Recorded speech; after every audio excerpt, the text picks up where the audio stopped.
Champions trophy 2025 సెమీఫైనల్లో విజయం సాధించి భారత్ ఫైనల్కు దూసుకెళ్లడానికి శ్రేయస్ అయ్యర్, కేఎల్ రాహుల్, హార్దిక్ పాండ్యా, విరాట్ కోహ్లీ కీలకంగా వ్యవహరించారు. అయితే ఈ పోరులో కోహ్లీ, కేఎల్ రాహుల్ కలిసి కాసేపు స్కోర్ బోర్డును ముందుకు తీసుకెళ్లారు. అయితే ఓ సందర్భంలో కోహ్లీపై కేఎల్ రాహుల్ కాస్త కోప్పడ్డాడు. ఎందుకు అలా చేశావంటూ మండిపడ్డాడు.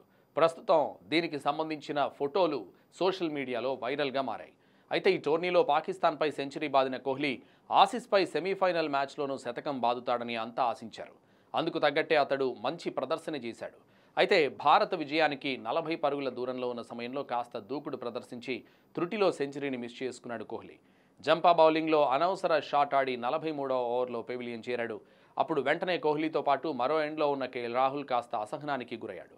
నీకు ముందే చెప్పా కదా చివరి వరకు నువ్వు క్రీజులో ఉండాలని అంటూ కాస్త కోహ్లీపై కోప్పడ్డాడు. తాను ఎంత చెప్పినా వినకుండా విరాట్ అనవసర షాట్ బాది అవుట్ అయినట్టు మ్యాచ్ అనంతరం వివరించాడు.